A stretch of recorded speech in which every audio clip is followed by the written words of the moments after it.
ಸವಿ kitchen ಕನ್ನಡಗೆ ಸ್ವಾಗತ. ಇವತ್ತಿನ ವಿಡಿಯೋದಲ್ಲಿ ಒಂದು ಹೊಸ ರುಚಿನ ನೋಡೋಣ. ಮಾಡೋದಕ್ಕೆ ತುಂಬ ಟೈಮ್ ಬೇಕಾಗೋದಿಲ್ಲ, ಜಸ್ಟ್ 10 ನಿಮಿಷದಲ್ಲಿ ತುಂಬಾ ಹೆಲ್ತಿಯಾಗಿ ಅಕ್ಕಿ ಹಿಟ್ಟು ಸಬ್ಬಕ್ಕಿ ಸೊಪ್ಪನ್ನ ಬಳಸ್ಕೊಂಡು ಮಾಡ್ತಿರೋದು. ಮೊದಲು ಇದಕ್ಕೆ ಕಾಂಬಿನೇಷನ್ ಆಗಿರೋ ಅಂಥ ಚಟ್ನಿ ರೆಸಿಪಿ ನೋಡೋಣ.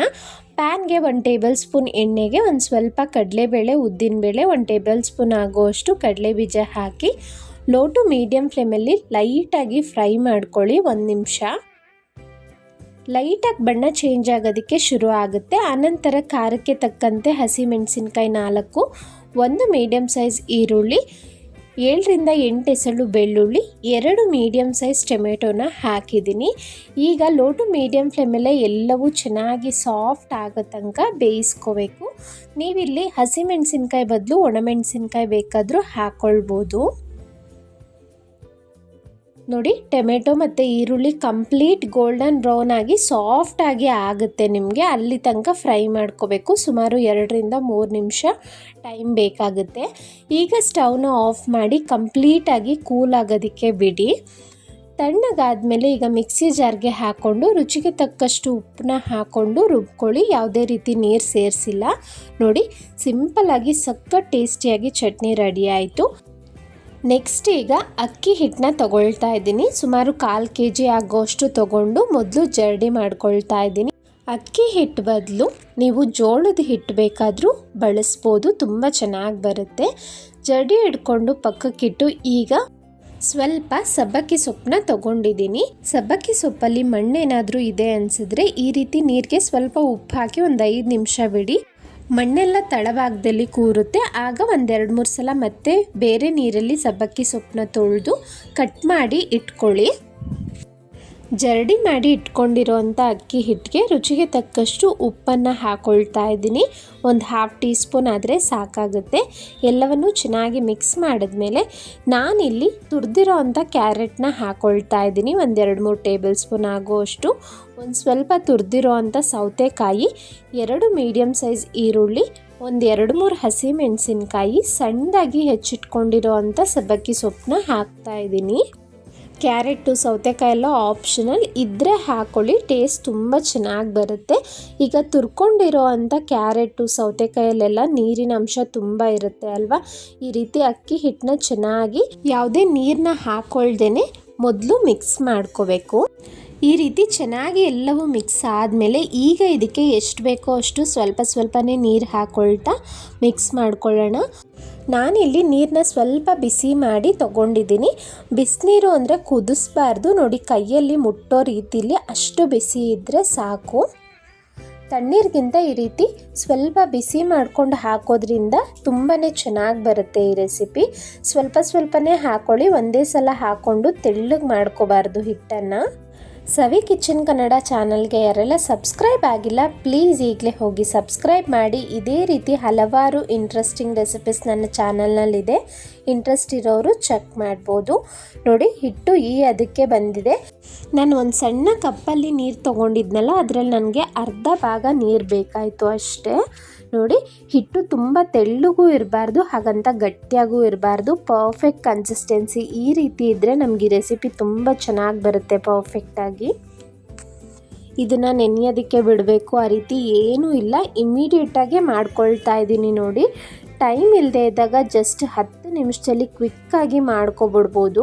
ನೋಡಿ, ಎಲ್ಲವನ್ನು ಎಷ್ಟು ಉಂಡೆಗಳಾಗುತ್ತೋ ಅಷ್ಟು ಉಂಡೆಗಳನ್ನು ಮೊದಲೇ ಮಾಡಿಟ್ಕೊಬಿಡ್ತೀನಿ. ಈ ರೀತಿ ಮಾಡೋದ್ರಿಂದ ತುಂಬ ಈಸಿ ಆಗುತ್ತೆ, ಕ್ವಿಕ್ಕಾಗಿ ಮಾಡ್ಕೊಬಿಡ್ಬೋದು ಅಂತ.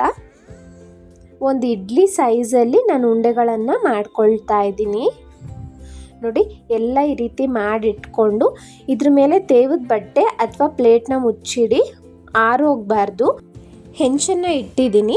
ಈಗ ಇನ್ನೂ ಸ್ಟವ್ ಹಚ್ಚಿಲ್ಲ, ಒಂದು ಸ್ವಲ್ಪ ಎಣ್ಣೆನ ಸ್ಪ್ರೆಡ್ ಮಾಡ್ಕೊಳ್ತಾ ಇದ್ದೀನಿ ಅದ್ರ ಮೇಲೆ. ಈಗ ಒಂದು ಉಂಡೆನ ತಗೊಂಡು ಕೈ ತೇವ ಮಾಡ್ಕೋಬೇಕು, ಇಲ್ಲಾಂದರೆ ಈ ರೀತಿ ಈಸಿಯಾಗಿ ತಟ್ಕೊಳ್ಳೋದಕ್ಕೆ ಆಗೋದಿಲ್ಲ. ಕೈ ಸ್ವಲ್ಪನೇ ತೇವ ಮಾಡಿಕೊಂಡು ಈ ರೀತಿ ತೆಳ್ಳಗೆ ತಟ್ಕೊಳ್ಳಿ. ಎಷ್ಟು ತೆಳ್ಳಗೆ ಬೇಕಾದರೂ ತಟ್ಕೋಬೋದು, ಎಲ್ಲೂ ಕಿತ್ತೋಗೋದಿಲ್ಲ, ತುಂಬ ಪರ್ಫೆಕ್ಟಾಗಿ ಬರುತ್ತೆ. ನಿಮಗೆ ಅಂಟ್ಕೊಳ್ತಿದೆ ಅಂದರೆ, ಸ್ಪ್ರೆಡ್ ಆಗ್ತಿಲ್ಲ ಅಂದರೆ ಸ್ವಲ್ಪ ಕೈನ ವೆಟ್ ಮಾಡಿಕೊಂಡು ಮತ್ತೆ ತಟ್ಕೊಂಡ್ರೆ ನಿಮ್ಗೆ ಈಸಿಯಾಗಿ ಸ್ಪ್ರೆಡ್ ಆಗಿಬಿಡುತ್ತೆ. ಈ ರೀತಿ ಹೆಂಚಿನ ಮೇಲೆ ತಟ್ಕೊಂಡಾದಮೇಲೆ ಈಗ ಸ್ಟವನ್ನು ಹಚ್ಚಬೇಕು. ನೋಡಿ, ನೀವು ಬಾಳೆ ಎಲೆ ಅಥವಾ ಬಟರ್ ಪೇಪರ್ ಮೇಲೂ ತಟ್ಕೊಂಡು ಹಾಕ್ಬೋದು. ಬಟ್ ಫಸ್ಟ್ ಟೈಮ್ ಮಾಡೋರಿಗೆ ಕಿತ್ತೋಗುತ್ತೆ ಅನ್ನೋ ಭಯ ಇರೋರು ಈ ರೀತಿ ಮಾಡ್ಕೋಬೋದು ಈಸಿಯಾಗಿ. ಒಂದು ಕಡೆ 1-2 ನಿಮಿಷ ಚೆನ್ನಾಗಿ ಬೇಯಿಸಿದ್ಮೇಲೆ ನಾನು ಇನ್ನೊಂದು ಕಡೆ ಟರ್ನ್ ಮಾಡ್ಕೊಳ್ತಾ ಇದ್ದೀನಿ. ನೋಡಿ, ಇದಕ್ಕೆ 1 ಡ್ರಾಪ್ ಆಯಿಲು ಸಹ ಹಾಕದೆ ಮಾಡ್ಕೋಬೋದು. ನಾನಿಲ್ಲಿ ಜಸ್ಟ್ ಒಂದು ಸ್ವಲ್ಪ ಆಯಿಲ್ನ ಸ್ಪ್ರೆಡ್ ಮಾಡ್ಕೊಳ್ತಾ ಇದ್ದೀನಿ. ನಿಮ್ಮ ಚಾಯ್ಸ್, ಆಯಿಲ್ ಬೇಕು ಅಂದರೆ ಹಾಕ್ಕೊಳ್ಳಿ, ಬೇಡ ಅಂದರೆ ಅವಾಯ್ಡ್ ಮಾಡಿ. ಚೆನ್ನಾಗಿ ಎರಡೂ ಕಡೆನೂ ಗೋಲ್ಡನ್ ಬ್ರೌನ್ ಆಗೋ ತನಕ ಬೇಯಿಸ್ಕೋಬೇಕು. ಒಳ್ಳೆ ಟೇಸ್ಟ್ ಇರುತ್ತೆ. ನಾವು ಎಷ್ಟು ಬೇಯಿಸ್ತೀವೋ ಅಷ್ಟೂ ಒಳ್ಳೆ ರುಚಿ ಇರುತ್ತೆ. ನಾವು ಬಿಸಿನೀರು ಹಾಕಿ ಹಿಟ್ಟನ್ನು ರೆಡಿ ಮಾಡ್ಕೊಂಡಿರೋದ್ರಿಂದ ಈ ರೊಟ್ಟಿ ಬಂದು ನಿಮಗೆ ಆರಿದ ಮೇಲೆ ತುಂಬ ಗಟ್ಟಿ ಆಗಿಬಿಡೋದಿಲ್ಲ. ತಣ್ಣೀರು ಹಾಕ್ಕೊಂಡ್ರೆ ಗಟ್ಟಿ ಅನಿಸುತ್ತೆ. ಬಿಸಿನೀರು ಹಾಕ್ಕೊಂಡಿರೋದ್ರಿಂದ ನಿಮ್ಗೆ ಆರಿದ ಮೇಲೂ ತುಂಬ ಸಾಫ್ಟಾಗಿ ತುಂಬಾ ಚೆನ್ನಾಗಿರುತ್ತೆ. ಸುಮಾರು 2 ನಿಮಿಷ ಆ ಕಡೆ ಈ ಕಡೆ ಟರ್ನ್ ಮಾಡ್ಕೊಳ್ತಾ ಬೇಯಿಸ್ಕೊಂಡಿದ್ದೀನಿ. ನೋಡಿ, ಕ್ರಿಸ್ಪಿಯಾಗಿ ಬೇಕು ಅಂದರೆ ಒಂದು ಸ್ವಲ್ಪ ಹೆಚ್ಚಿಗೆ ಬೇಯಿಸ್ಕೊಳ್ಳಿ. ತುಂಬ ಒಳ್ಳೆ ಟೇಸ್ಟ್ ಇರುತ್ತೆ. ಒಂದು ಸಲ ಟ್ರೈ ಮಾಡಿ.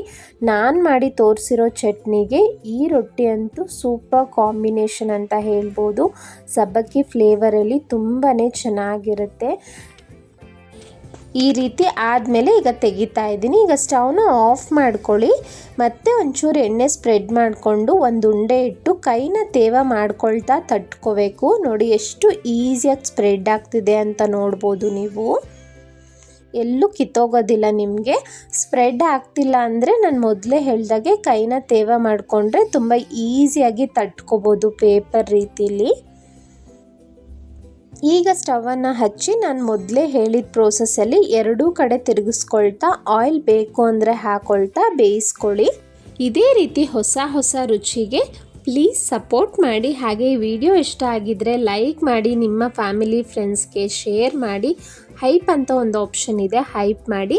ನನ್ನ ಚಾನಲ್ನಲ್ಲಿ ಹಲವಾರು ರೀತಿಯ quick and tasty lunch box recipes, ಹಾಗೆ ಹೋಟೆಲ್ ರೀತಿಲಿ ಇಡ್ಲಿ, ಇನ್ಸ್ಟೆಂಟ್ ದೋಸೆ ಹಲವಾರಿದೆ. ಇಂಟ್ರೆಸ್ಟ್ ಇರೋರು ಚೆಕ್ ಮಾಡಿ. ಎರಡೂ ಕಡೆ ಚೆನ್ನಾಗಿ ಬೆಂದಿದೆ. ಈಗ ತಗೊಳ್ತಾ ಇದ್ದೀನಿ. ನಾನು ತೋರಿಸಿರೋ ಟೊಮೆಟೊ ಚಟ್ನಿ ಅಂತೂ ಈ ಅಕ್ಕಿ ರೊಟ್ಟಿಗೆ ಒಂದೊಳ್ಳೆ ಪರ್ಫೆಕ್ಟ್ ಕಾಂಬಿನೇಷನ್ ಅಂತ ಹೇಳ್ಬೋದು. ರೊಟ್ಟಿ ನೋಡಿ, ತಣ್ಣಗಾದ್ಮೇಲೂ ನಿಮ್ಗೆ ಇಷ್ಟೇ ಸಾಫ್ಟಾಗಿರುತ್ತೆ. ಈ ರೊಟ್ಟಿ ಜೊತೆ ಈ ಚಟ್ನಿ ಸೇರಿಸಿ ತಿಂತಾ ಇದ್ದರೆ ವಾವ್ ಅಂತೀರ. ಖಂಡಿತ ಒಂದ್ಸಲ ಟ್ರೈ ಮಾಡಿ ಅಂತ ಹೇಳ್ತಾ thank you so much for watching.